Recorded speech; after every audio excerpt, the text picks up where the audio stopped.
Viva Bem Multimídia. Estamos neste nosso domingo à noite para uma live. Em tempo sem quarentena, vocês já estão acostumados, via de regra, a gente prepara um vídeo, um podcast inédito durante a semana, mas já faz agora praticamente 2 meses que a gente está em home office e estamos optando por esta possibilidade que a internet nos dá de conversarmos com as pessoas e já temos feito várias ocasiões e momentos também no nosso programa de quinta-feira à noite e parece que tem dado bons resultados. Então, obrigado a vocês que já estão conosco, colocando seus comentários e depois, enquanto a nossa live anda, vocês também podem aí, a gente às vezes nem sempre consegue acompanhar todo mundo e responder aquilo que vocês põem, mas fica aí registrado. Então, quero agradecer a todos os internautas, aqueles que nos acompanham no Viva Bem Multimídia, mas de maneira muito especial, a minha amiga Silvia, a Regina Becker Pinto.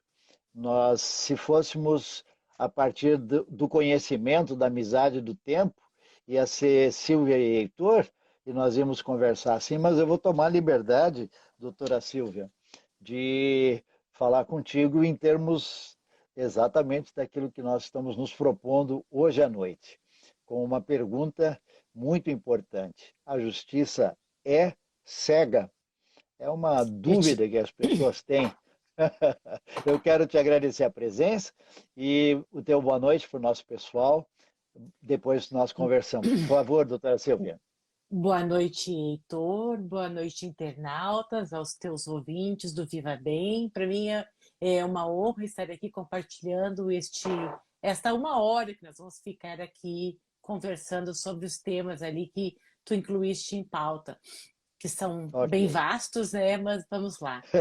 A justiça, Eu a já coloco para justiça, 2 programas. sim, já coloca para 2 programas. Isso.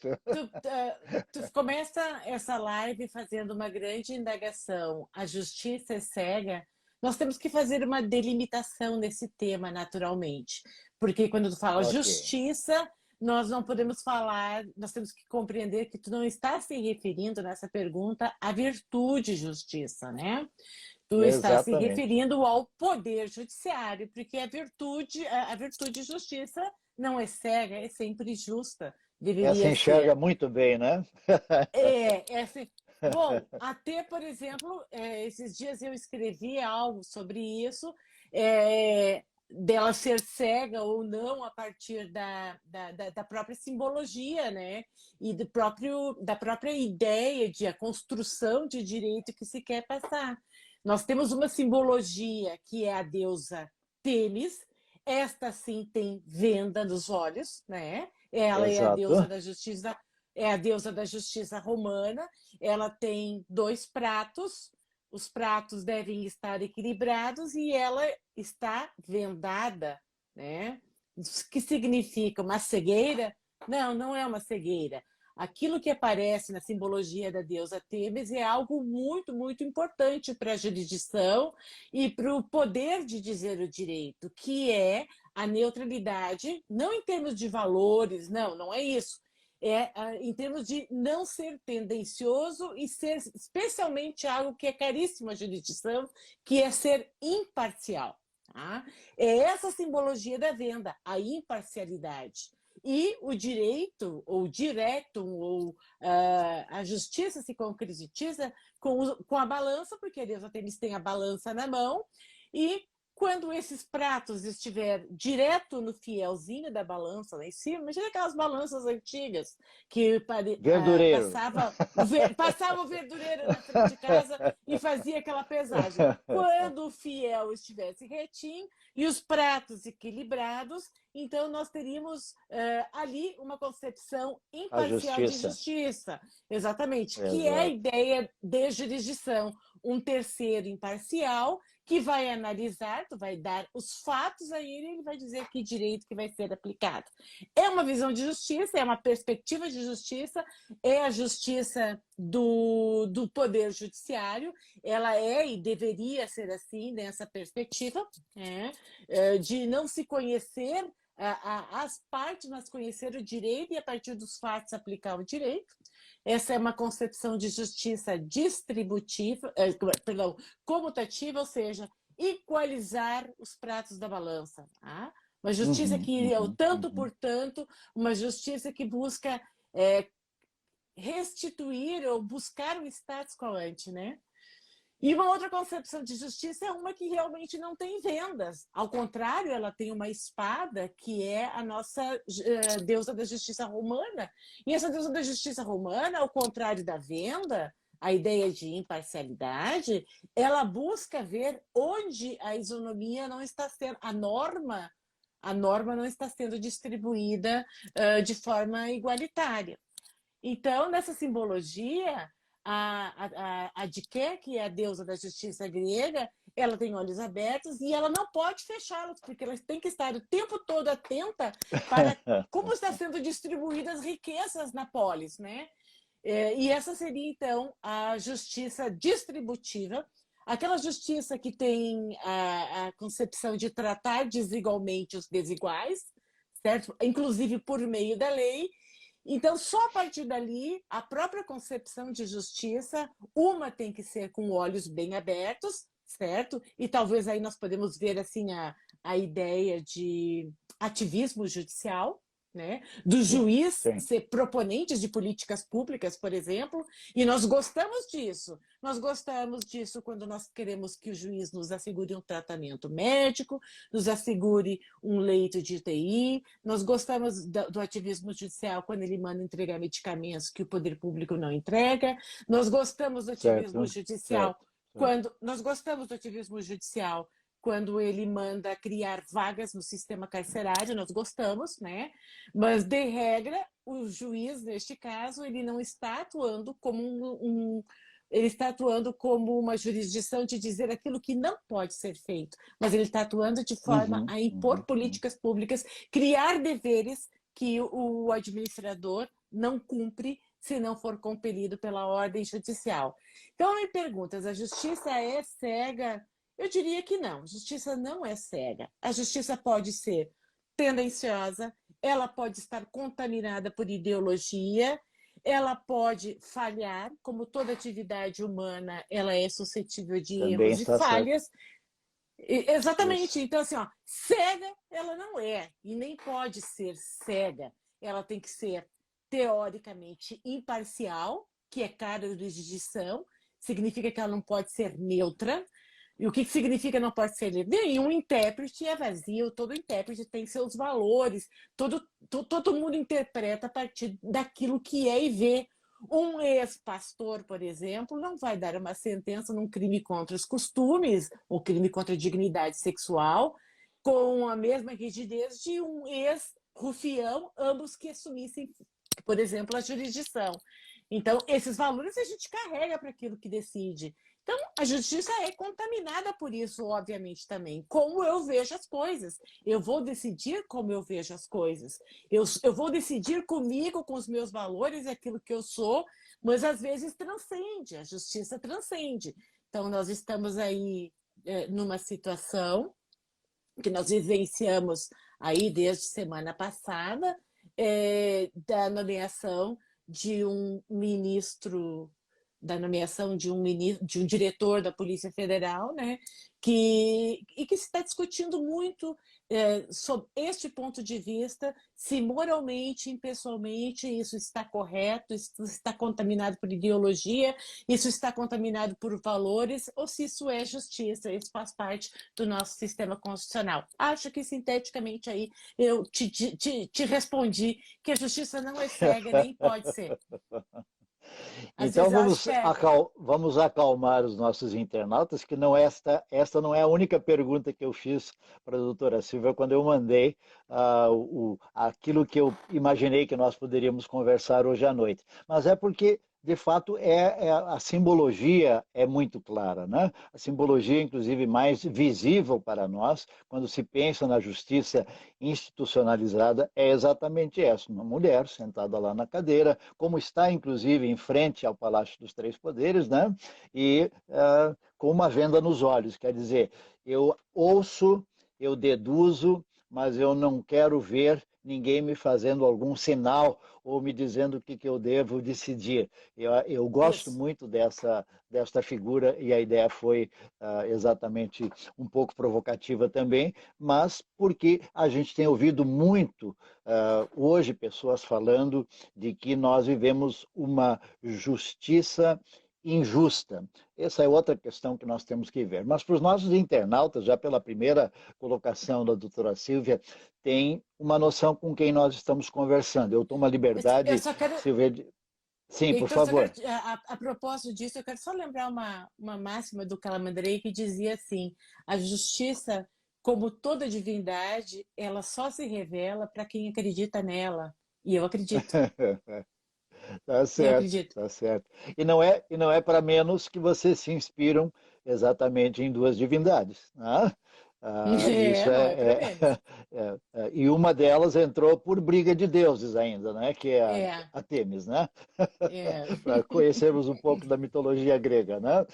Mas Isso. eu quero, para os nossos internautas, dizer que a doutora Silvia é promotora de Justiça do Ministério Público, hoje aposentada, trabalhou por 20 anos no Rio Grande do Sul e continua ativa como advogada, mas também é docente numa das faculdades dos cursos de direitos próximos aqui à área metropolitana de Porto Alegre, na cidade de Taquara, junto à Facate. Nós temos em vários outros momentos e ocasiões conversado informalmente, a família é de longa data, de caminhada fraterna, mas hoje à noite achamos que seria importante exatamente num dos assuntos que você já tocou, essas diferentes interpretações que são trazidas pela justiça e cresce na busca pela verdade, acaba-se muitas vezes perguntando: será que de fato aquela decisão, aquela resposta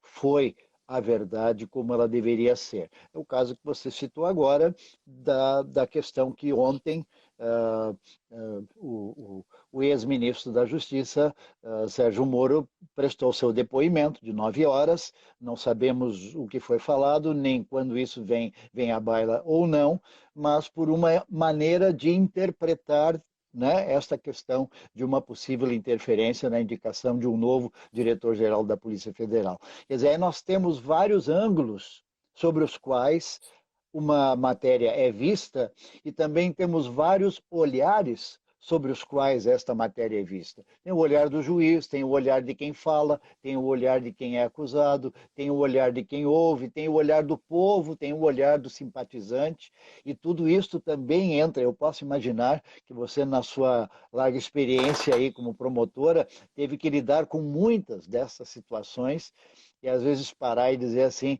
eu preciso bater o martelo, eu preciso dar o veredito. E nem sempre isso é tão fácil, né? Não é uma situação muito compreensível para uma pessoa que não vive no meio jurídico, entender como um juiz decide de uma maneira X e o outro juiz decide de maneira totalmente oposta. Exato. Não é. Não é. Eu me lembro já na época do meu falecido pai, ele dizia: esse negócio eu não entendo. Um dá liminar, outro caça liminar, que troço maluco é esse, né? Não, mas Um assim, depõe de manhã, o outro põe de volta na cadeira à tarde.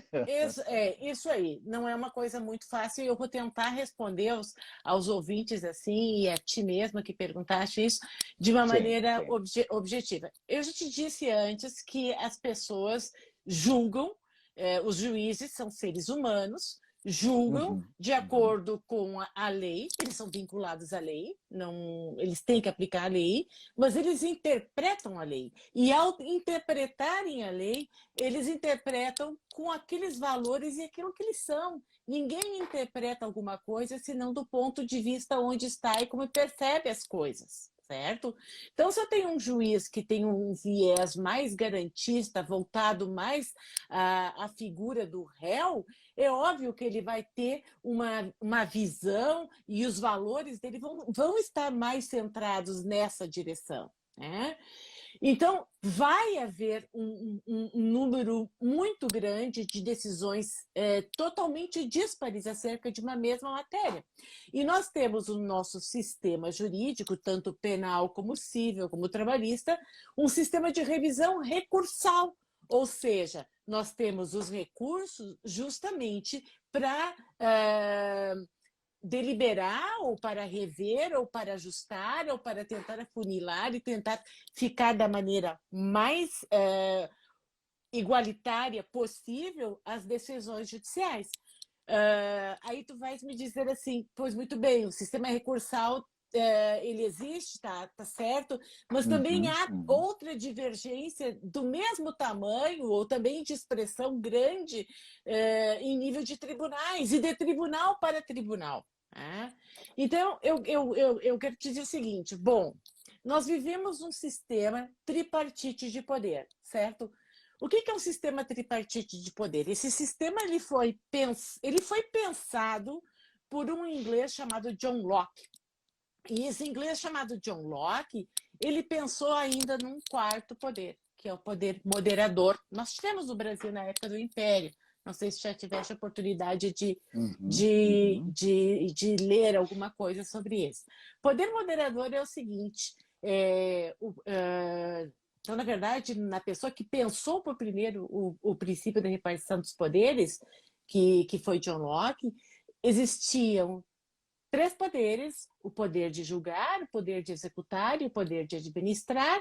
E quando não houvesse lei, ou a situação emergencial, ou a calamidade pública, ou a guerra, enfim, ou a vontade do imperador tivesse que prevalecer sobre de todos os demais, então se faria a vontade dele, uma espécie de um superpoder. Tá? Esse sistema tripartite de poder, ou quádruplo de poder, ele foi mais adiante sistematizado, porque a partir da análise minuciosa da Constituição da Inglaterra, Montesquieu defendia que todo poder tende a inserir em abuso, todo aquele que exerce poder tende a dele abusar até onde encontre limites. E por isso seria o ideal que aquele que julga, que aquele que elabora leis não seja aquele que administra e executa as leis. E que aquele que executa as leis também não seja aquele que julga as suas infrações. E aí a idealização de uma teoria da repartição dos poderes. Alguém leu Montesquieu, no Espírito das Leis, esse baseado na Constituição inglesa, alguém leu Montesquieu e achou que o Montesquieu defendeu historicamente uma postura de separação rígida de poderes. E essa ideia nunca foi dele. Ele nunca defendeu, no seu Espírito das Leis, uma separação rígida dos poderes. Ele sempre falou em harmonia e interdependência dos poderes. E falou num sistema de checks and balances, ou seja, um sistema que um cuida para que o outro não avance naquilo que são as suas competências, e também num sistema de self-restraint, que existe no sistema americano, que é justamente o sistema de isso é matéria preponderante daquele poder, eu não vou me meter. Mais ou menos isso. O que ocorre? Daria para dizer, só como parênteses, de que é este o fator motivador para o segundo artigo da nossa Constituição, de fazer com que os 3 poderes que temos, executivo, legislativo e judiciário, sejam independentes e harmônicos? Exatamente. Pode-se dizer que foi a motivação. Okay. Na Constituição está assim, e deve ser assim. Mas na academia se propagou, se difundiu essa ideia de que um poder não pode exercer competências dos outros. Na verdade, isso é uma bobagem, porque hoje o poder legislativo executa e o poder legislativo julga. Por exemplo, o poder não julga o presidente no processo de impeachment, é o Senado que julga. E é julgamento, inclusive para afastamento. Certo. Julga. A administração pública ela faz lei? Ela faz a sua lei de orçamento, ela faz suas leis internas, suas leis municipais, ela executa, sim, ela executa multa fiscal, dívida tributária, executa. Então, assim, o que acontece que as pessoas não percebem, tá? E falo muito, eu tenho visto isso. O que acontece é que cada poder ele tem a sua competência prioritária. Ou seja, o poder, por exemplo, nós não temos nem reserva de jurisdição no Brasil. A justiça, por exemplo, não é feita pela justiça nossa comum. Ponto.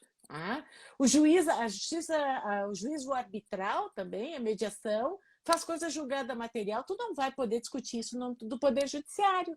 Vai ser em nível de mediação. Então, nós não temos nem reserva de jurisdição. Nós temos um Poder Judiciário que tem a competência preponderante, a sua competência, a sua vocação de competência é julgar. Tá?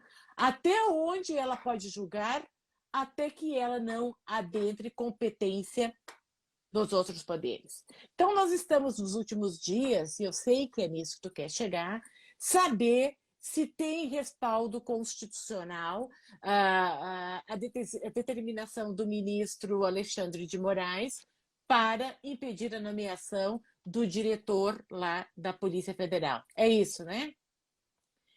É isso mais ou menos que tu Um dos queres saber, assuntos um que dos está assuntos. pipocando aí, exatamente, né? Estamos na semana, né? Exatamente. Bom, então assim, já te disse, então, com essa minha conversa aqui, que tem uma competência que para um poder é preponderante. E se aquela competência de poder preponderante é a palavra final naquele tema, é daquele poder. Então, o Poder Judiciário, ele tem preponderantemente a função de julgar e de dizer do direito.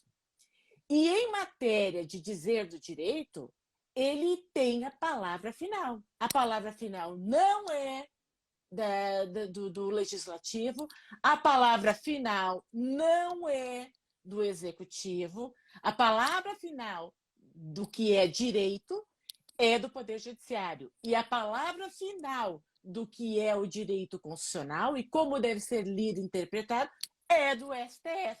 A palavra final. Tá? Então, o que eu costumo dizer? O STF tem a palavra final em matéria de direito. Significa que ele é cego? Não. Ele pode até ser tendencioso. O que nós podemos discutir, inclusive pela maneira de ascensão à função de ministro, que ela é política e te deixa um resgate político, uma dívida política para trás, conforme quem te nomeou. Certo? Agora, Isso. o STF é aquele que pode dizer do direito e até errar por último. Depois que em matéria de direito que ele errou, ele tem essa prerrogativa de errar por último. Eu, Silvia, jurista, não preciso necessariamente concordar com o STF. Tá? Na matéria específica, tá? Mesmo dentro da minha casa, existem divergências de orientação jurídica e percepção jurídica do mesmo fato. Eu entendo que, antes eu falava para ti de ativismo judicial, eu entendo que quem tem a última palavra em matéria de dizer do direito é o Poder Judiciário. E se o Poder Judiciário, através do STF, que é a instância última e a última instância de matéria constitucional também, ela pode ser a primeira, conforme o caso, e a última em sede recursal. Se o STF tem a matéria, a prerrogativa de dizer o direito, essa é a sua competência máxima, e ele pode errar por último, ele vai dizer se os atos administrativos e se as normas, os atos legislativos estão conforme e em conformidade com a Constituição. Sempre, sempre em último lugar, quem vai dizer se os atos normativos, ou seja, as leis, tá? E os atos administrativos, ou seja, os atos, decretos e legislação e nomeações do executivo estão de acordo com a Constituição, por mais certo ou errado que seja a última interpretação, a prerrogativa de errar por último ou de acertar é deles, é do STF. Então, doutora Silvia, o negócio é o seguinte, o STF poderia ter concedido liminar para não deixar determinada pessoa, o diretor da Polícia Federal, ser nomeado. Isso não está pelo artigo 2º da Constituição Federal, na seara de discricionariedade do chefe do Poder Executivo, e no caso do presidente da República? Sim, está na seara da discricionariedade, dos critérios de conveniência e oportunidade do chefe do Executivo. Disso, dúvida não há. Eu estou fazendo uma análise jurídica, hein, Heitor? Eu não estou me posicionando sim, politicamente, não, de forma e nem nenhuma. a pergunta também, Tá? não? Eu estou dizendo a minha opinião jurídica, enquanto professora que sou também de Exato, direito exato. constitucional, tá? Sim, Agora, sim. nós estamos perfeitamente de acordo no mundo jurídico que os atos normativos e os atos administrativos, portanto, nomeações do presidente da República, podem sim ser sindicados por princípios, tá? Não só esse, todos. Eu não posso criar uma norma exclusiva para a presidência da República, para a CBI pessoal. Eu estou falando de uma maneira geral. Se amanhã a prefeita de Novo Hamburgo quiser nomear o marido dela para alguma coisa, a população vai chiar. A população não vai querer, certo? É porque é nepotismo, nós vamos gritar. Se alguém vai nomear um chefe da Polícia Federal e há uma aura, eu não estou dizendo que isso é certo, que isso está provado, existem elementos de natureza cautelar, isso não é uma decisão de mérito, para dizer que aquela pessoa ela está ferindo o princípio que está por ser nomeada ou foi nomeada, ferir o princípio da impessoalidade, ferir o princípio da moralidade, que são princípios da administração pública conforme o artigo 37 da Constituição Federal, ou seja, são para mim, são para ti, são para todos, né? E eu tenho elementos ali trazidos, pelo menos para fins de concessão de liminar, algo que me indique que aquela pessoa está sendo nomeada com aviltamento do princípio da impessoalidade, aviltamento do princípio da moralidade, o judiciário pode e deve fazer esse controle. Quantas vezes eu, como promotora de justiça, independente de quem era o administrador público, ingressei com medidas de ação civil pública pedindo provimento cautelar, impedindo uma viagem, impedindo a construção de alguma coisa, impedindo que alguma reforma na Câmara, impedindo isso. Posso fazer? Eu tenho que posso, sempre tive que posso, de fazer controle de atos discricionários por princípios. E isso que foi feito ali, do ponto de vista jurídico. Se isso vai se sedimentar numa decisão de mérito, bom, isso vai depender de prova. Agora, elementos e possibilidade jurídica, eu entendo que sim, que poderia fazer isso. Tanto é que fez em outras vezes. Já disse que tem dissidência na minha casa, né? Que acha que não pode, mas eu acho que pode, que a gente pode fazer por princípios, tanto é que várias vezes, eu inclusive impedi nomeação para cargo aqui em Novo Hamburgo, com medida liminar, na época em que eu era promotora aqui no âmbito da improbidade administrativa.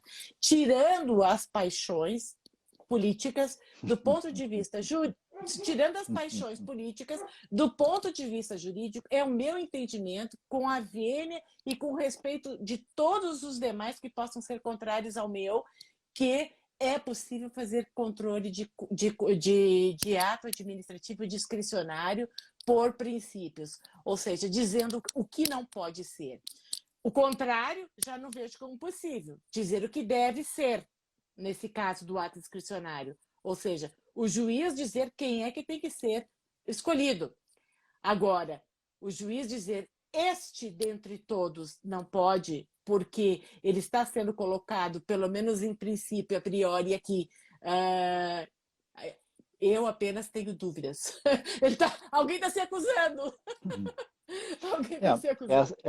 mas também é assim, doutora. Na questão específica que nós estamos falando, há uma suposição, portanto, na decisão monocrática. Essa é outra questão que a população tem grande dificuldade em entender. Primeiro, porque o STF era o eterno desconhecido da população brasileira. Era um grupo de pessoas que quietinho lá no seu cantinho, tinha sua pilha de papéis e decisões a tomar, e assim o fazia. De repente, o tal STF começou a aparecer em decisões contra isso, a favor daquilo, muda para cá, muda para lá. E hoje a posição, digamos assim, do povo, independente de para cá, para lá, é a pergunta como é que pode que hoje se gira em torno de um pequeno grupo de pessoas indicadas, também indicadas, algumas delas na mesma condição em que agora o atual presidente estaria então indicando alguém com quem ele tinha relações de amizade, e muitos dos que estão lá dentro dos 11, Alexandre Garcia, logo no dia 1º, quando comentou em cima disso, ele disse, olha, Temer indicou alguém que era do seu gabinete, Fernando Henrique Cardoso indicou alguém que era do seu relacionamento e trabalhava dentro do Planalto, e assim Mas citou ali tinha outros um também, tempero. Lula e Dilma, mas quer dizer, eu só A estou nomeação do dizendo que ministro. A nom... aparentemente os motivos seriam os mesmos nos quais outros não deveriam, então, ter indicado a grande maioria de quem compõe hoje o STF. E isso é que às vezes gera exatamente a confusão e a pergunta, não só o questionamento pela postura deste último poder, de quem é a última palavra, como você acabou de colocar também, mas a dificuldade principalmente quando as decisões são monocráticas, né? Onde em questão de 1 hora, 2 horas, um dia, tudo muda, enquanto que a gente sabe que a justiça, via de regra, é morosa, é cuidadosa. Ontem ainda ouvi uma jurista dizendo aqui era um caso que talvez exigia a rapidez com que, ao invés de 60, passou para 5, de 5 passou para 48 horas, para que fosse ouvido a primeira pessoa diretamente envolvida, que no caso é o ex-ministro da Justiça. Mas eu acho que é bom a gente ver exatamente os ângulos diferentes pelos quais as pessoas, mesmo dentro da sua área judiciária, veem as coisas. E saudar também o promotor Amorim, amigo de anos aí, que está conosco e entrou para participar na Foi live já há um agora. tempinho atrás. Isso aí, amigão de todos. E assim, é uma área difícil, porque eu acho importante lembrar que você disse aqui, que quem tem o poder final de decisão, também nesse sentido tem o poder final de ser o último a errar. É, E aí exatamente, é o poder, último a errar. poder retomar, Mas, ó, mesmo mas que às vezes... a sim, questão que suscita um pouco, suscita a desconfiança, né, é que o tribunal, quando se pensa num tribunal constitucional, se pensa num tribunal constitucional isento, né? Se pensa certo, se certo. idealiza assim um tribunal constitucional alemão fora do poder judiciário. Lá na Alemanha, quando se tem uma questão, quando um juiz qualquer precisa decidir uma questão constitucional, que ele precisa fazer Uhum, interpretação, ele não pode declarar a inconstitucionalidade, ele remete para a decisão do Tribunal Constitucional. E ali no Tribunal Constitucional alemão, que é um tribunal que está fora, acima de qualquer suspeita, é um tribunal muito respeitado. O problema do nosso TSTF hoje é que ele, com todas as vênias, ele é um tribunal demasiadamente ou essencialmente político, porque tem esse resgate de essa dívida de quem nomeou. Ou seja, a certo, certo, ideologia que certo. permeia as decisões aqui embaixo nos juízos de primeiro grau, nos tribunais inferiores e em outros, e também no STJ,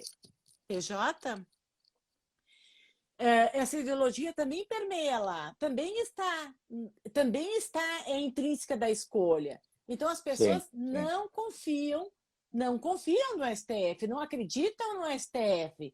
E essa falta de credibilidade, e não é sem razão, não. Não é sem razão, porque agora nós vimos, pelo menos aparentemente, como é que estava sendo negociado, e não é a primeira vez que alguém vai ser ministro da Uhum. Justiça. Por exemplo, o atual lá da AGU que foi nomeado, a esposa do atual ministro da Justiça, que foi nomeado em substituição ao Moro, a esposa dele é assessora do Gilmar Mendes. Não é por outra razão que o Gilmar Mendes estava lá na posse do novo ministro. E essas coisas deixam a gente com a pulga atrás da orelha, com o pé atrás. E é normal. Se eu, que sou jurista, fico com o pé atrás, pô, como é que esse cara vai decidir aqui nessa questão? O que dirá as pessoas que não têm conhecimento jurídico nenhum e sabem muito bem que a opção é política e não só política, de ideologia política partidária. Né? Esse é o problema. Seria mais que em tempo da gente discutir juridicamente outras formas de nomeação e outras formas de funcionamento Sim, do sim, STF. Talvez, por sim, exemplo, sim. a ausência de vitaliciedade. Eu não tenho a solução, certo? Mas eu sei ver bem onde está o problema. O problema é a descrença. Leva um bando de pessoas que nunca viveram a ditadura para frente do Palácio, para frente das Forças Armadas, pedindo que retorne o AI-5. Eu não sou a favor do retorno do AI-5. Eu não sou. Eu era criança Uma quando tudo questão. isso aconteceu, Sim, sim. certo? Mas eu acho que a democracia, com todos os seus defeitos e com todos os problemas a ela inerentes, ainda é a melhor saída, é a melhor opção. A única que é razoavelmente justa. O ano passado houve uma Ó, série de alguém colocou ali, o decisões. Marcel colocou ali, o nosso controle com esse tribunal é desconcentrado. É. Então é isso, as pessoas não aceitam as decisões do STF, não Sim, aceitam que sim, ele sim. tem a prerrogativa de dizer por último o direito, a prerrogativa que eles tenham até de errar por último, porque desconfio que o erro não seja erro, entendeu? Que o erro Sim, seja seja tendenciosamente manipulado, intencional. É, claro, claro. intencional. É. Aquilo que eu citei antes, um eterno desconhecido para a população brasileira, o senhor STF, hoje é como o vizinho da esquina, que eu passo e elogio quando tudo vai bem, mas também aproveito para dizer umas boas para ele se eu acho que ele não fez o que deveria. Surgiu esta liberdade porque começaram a surgir decisões extremamente importantes e impactantes para a população como um todo, a partir de casos. Inclusive, estava ainda hoje à tarde assistindo a uma palestra que não é de agora, é do ano passado. Em 11 de junho do ano passado, aconteceu o seminário sobre globalismo no Itamaraty, e uma juíza de Minas Gerais, a Ludmila Lins Grilo, ela Eu usou sei quem é. uma conhece, né? Ela usou exatamente uma das dificuldades que existe nos processos chamados de mudança informal da Constituição, que obviamente o STF é o número um a ter essa possibilidade de interpretar de uma maneira diferente aquilo que de fato está escrito na Constituição. E aquilo que não estava E ou está operar originalmente. verdadeiros Exato. O e que está originalmente operar na Constituição mutações constitucionais.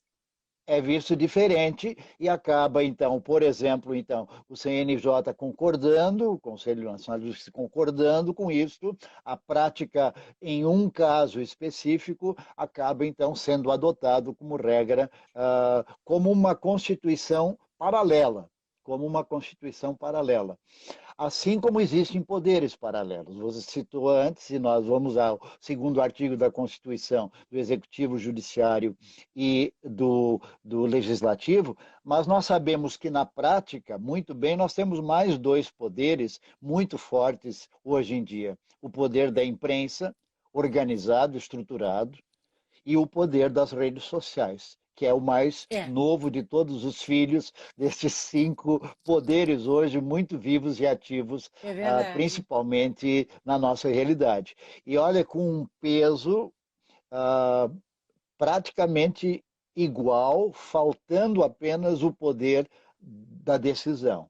Mas eu tenho notado que, de fato, são forças que brigam, inclusive, para estar ocupando esses lugares, que Uhum. são, normalmente, do Executivo, do Legislativo e do Judiciário. E a imprensa, em alguns casos, tem feito isso, mas as redes sociais também têm feito, e a gente fica em dúvida. E com quem o povo está lidando mais?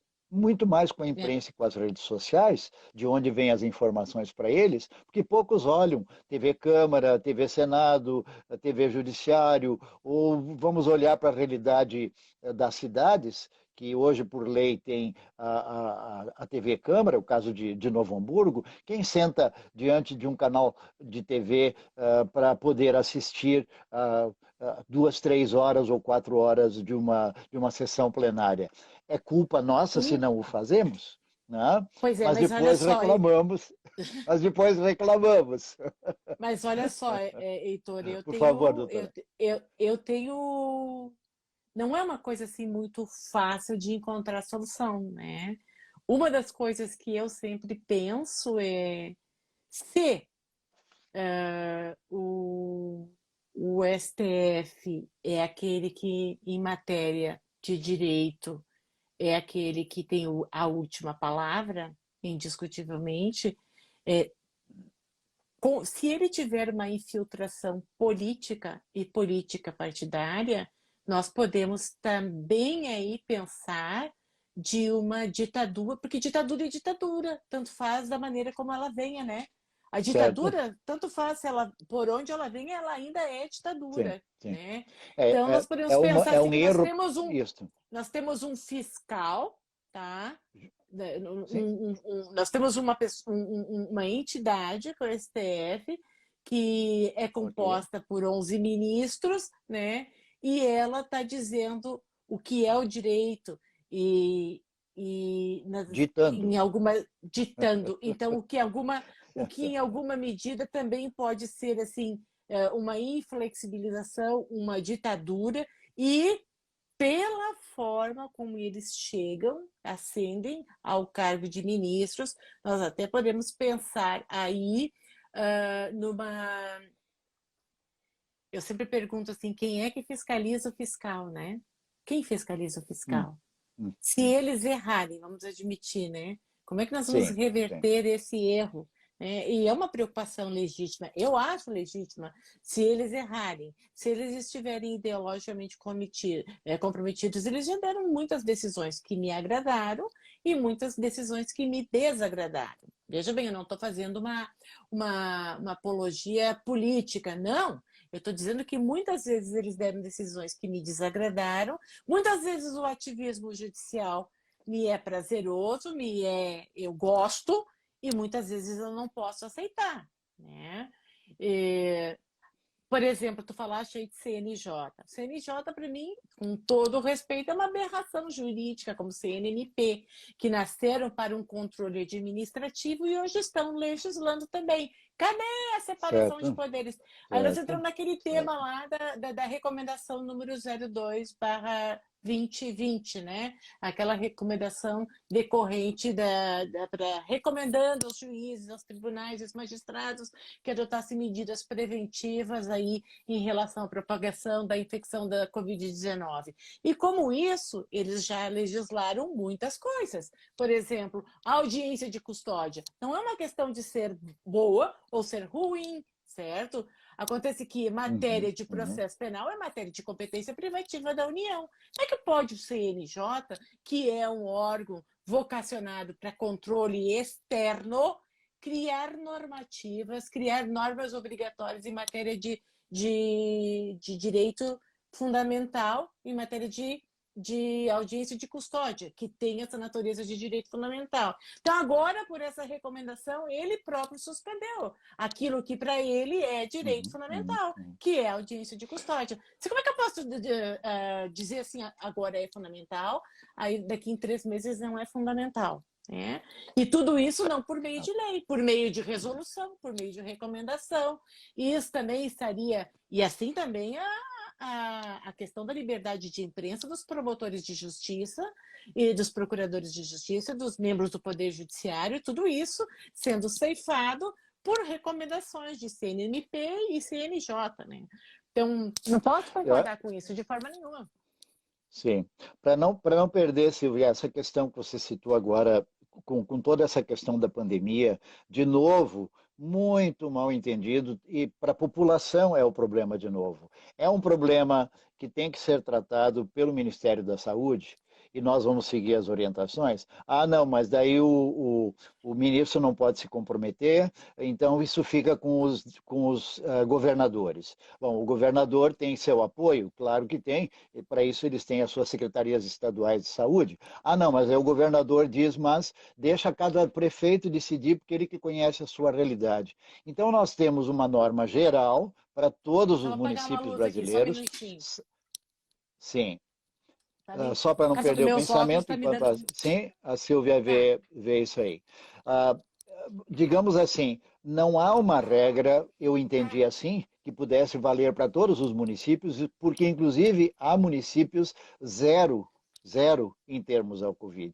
Mas as leis se aplicam porque se o Estado diz no estado tal vai funcionar, mesmo um município onde não há um caso que tenha dado positivo, ele vai ter que valer, mesmo que o prefeito brigue e diga, mas nós não temos aqui nenhum caso, eu não posso fechar o comércio, eu não posso parar as escolas, meu município vai quebrar, ele tem uma lei considerada, então, no caso superior, que é a do governador, e que, de novo, pode ser tendenciosa, porque há diferença de partidos entre o prefeito e o governador, e entre o governo federal e o ministro que está lá ou não está. Quer dizer, há um rolo realmente criado com toda essa situação da pandemia. Mas não é, eu acho que é falta de, nesse caso, eu acho que é um pouco de falta de informação, porque o artigo 24 da Constituição Federal, ele diz assim, ó, compete à União, aos estados e ao Distrito Federal legislar concorrentemente sobre. Tá? O que é competir, legislar concomitantemente? Todos eles podem ter legislação própria a respeito. E no inciso 12, diz que compete concorrentemente ao Estado, à União e ao Distrito Federal legislar em matéria de previdência social, proteção e defesa à saúde.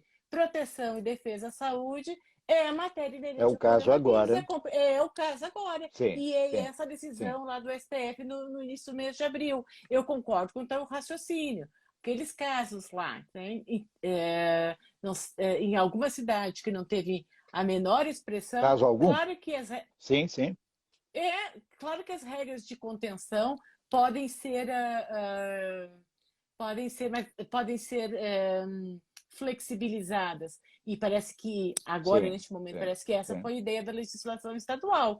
A legislação municipal, ela pode chegar ao nível da estadual, mas ela não pode transcender, porque ela não tem competência para isso. Isso está na nossa Constituição. A Constituição, a gente não tem cada uma sua para botar debaixo do braço e chamar de sua. A Constituição é para todo mundo, e essa foi a decisão do STF no dia, acho que foi 8 ou 12 de abril, não me recordo. Mas ela disse, não, aqui, ó, nós temos solução jurídica para isso. Está no artigo 24, e é essa que deve prevalecer. Se é concorrente, não adianta a União estabelecer alguma regra e achar que ela pode gerenciar nisso tudo em todo o território nacional. Não pode. Matéria de Código de Processo Penal, por exemplo, Código Penal, aí sim a competência é privativa da União. Mas nós temos uma Sim, Constituição para sim. nos dar essa resposta, e a resposta está aqui, Ok. certo? Ok. Ainda sobre a questão do CNJ, foi uma das questões que tu colocaste na pauta ali, da liberação dos Sim, presos. sim, sim, sim. Vamos Sim. falar sobre ela ou não? Vamos Olha, falar sobre ela? nós temos redondo 10 minutos na primeira live. Na Na segunda nós primeira vamos ter live. mais uma hora, mas não vai ser hoje, Ah, né?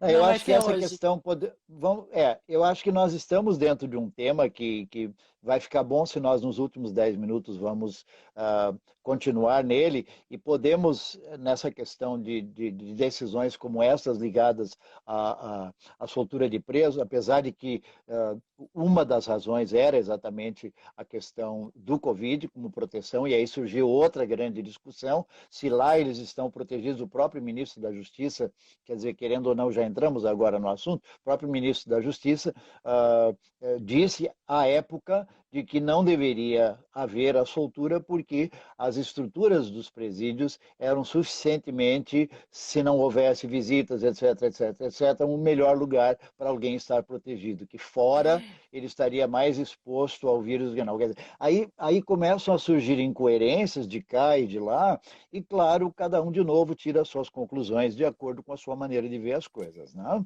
Sabe que antes uma pessoa me mandou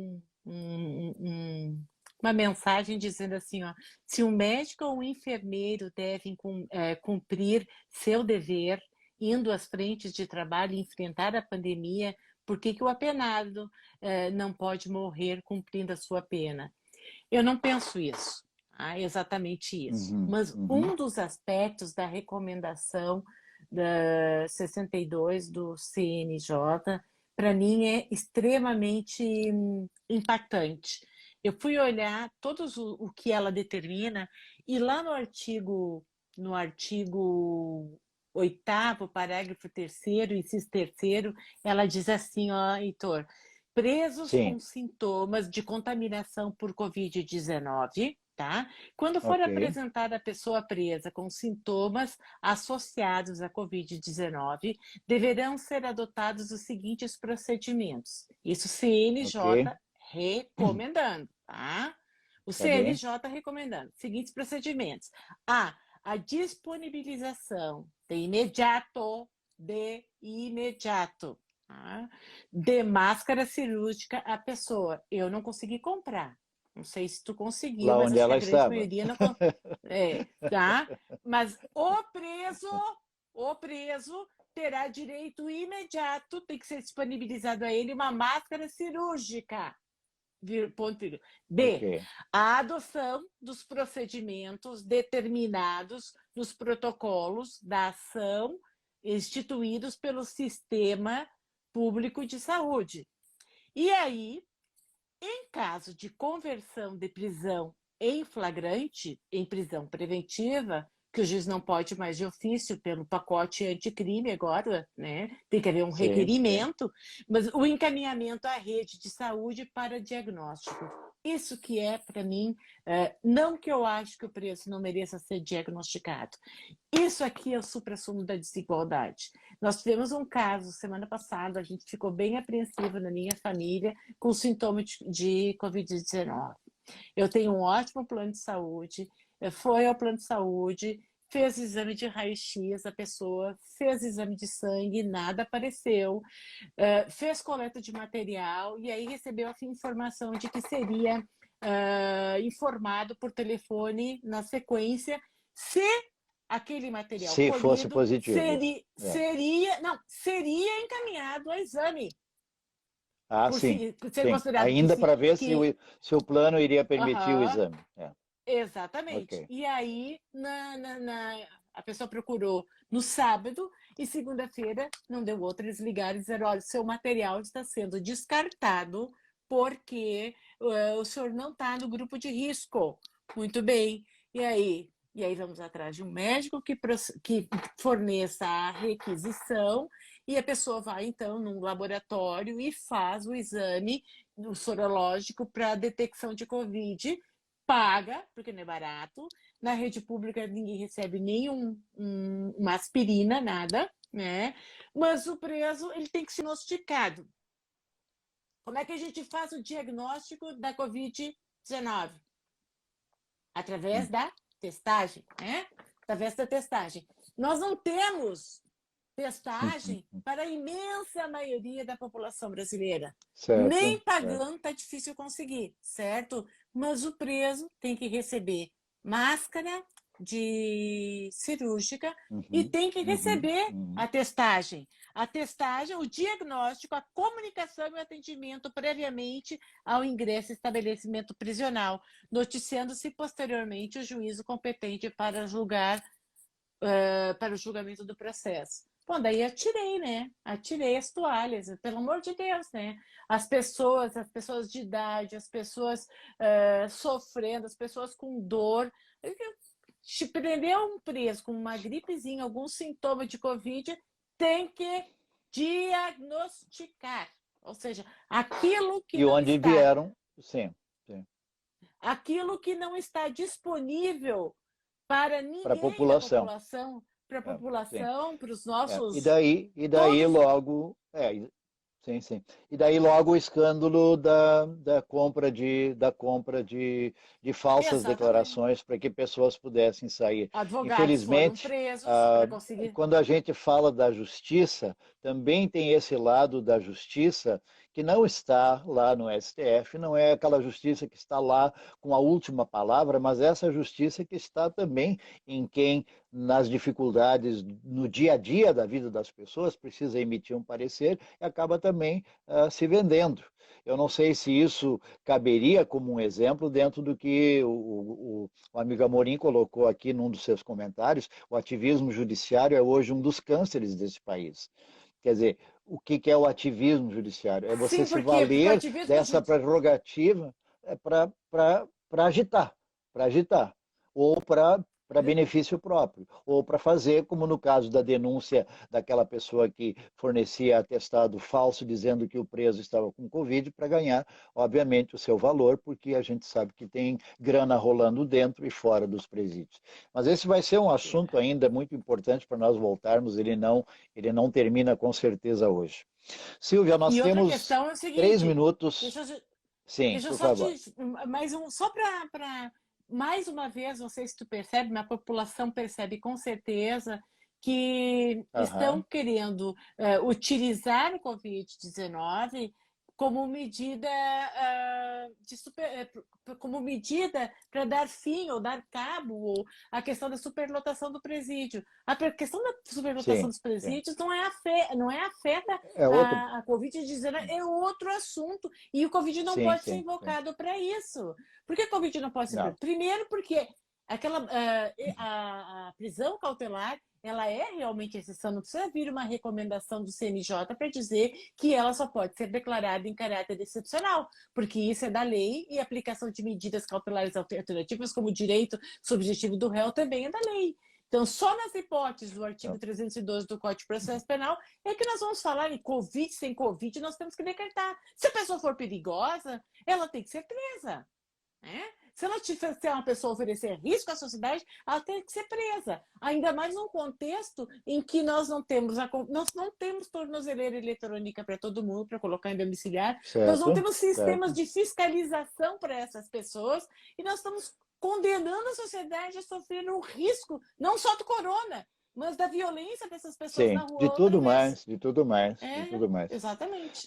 Eu acho que e o grande problema nesse ponto foi exatamente isso, de que o critério era a possibilidade de estar com, mas sem considerar a pena, sem considerar o crime, sem considerar nada disto, e obviamente aquele que não que continua sendo cometendo delitos, saiu simplesmente porque recebeu esse atestado, ele vai continuar cometendo delito e terá que ser preso e colocado de novo. Quer dizer, é bem o que você falou, não é solução para a população carcerária.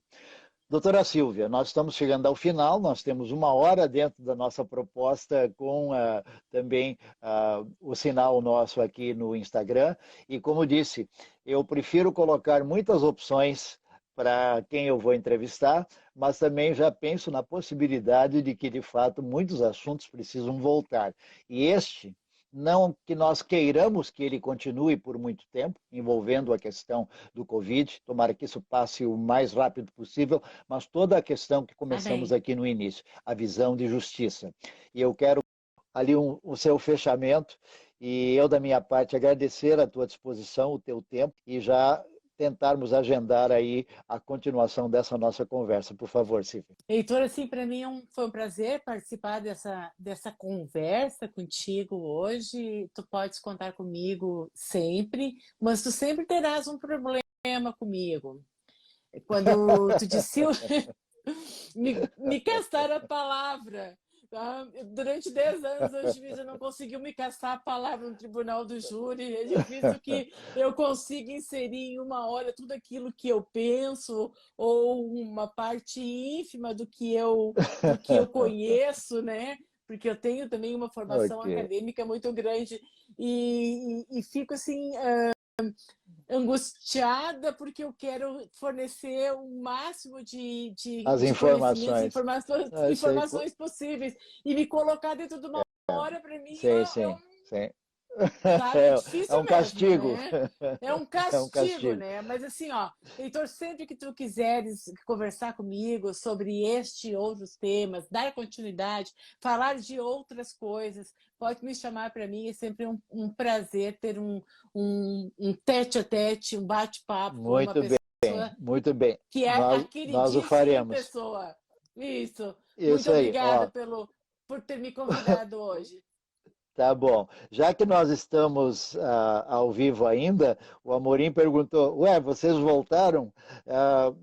Amorim, você sabe como é que é, né? A Silvia disse 1 hora é pouco. Se fosse contigo, eu sei que 1 hora ia ser pouco também. Mas nós Não voltamos para voltaram realmente porque podermos encerrar com isso, dignidade, da despedir. maneira como deveria, e agradecer a vocês, a professora Raquel, que foi a minha entrevistada na semana passada, quando falamos sobre famílias com pessoas com espectro autista dentro dessa realidade do Covid, ela disse 1 hora sempre é pouco. É verdade, Raquel, foi pouco para a nossa conversa semana Sempre passada e pouco. pouco agora também com a Bom, Silvia. Raquel, então isso Então, nos gente, dá esperanças. Esperanças de isso nos sermos dá convidados de esperanças de novo. pelo menos mais uma. Tá bom, eu agradeço então de novo a vocês que entraram segunda vez. Obrigado também a você, Silvia. E agora sim, então, uma boa noite a todos, sempre Boa bem-vindos aqui noite.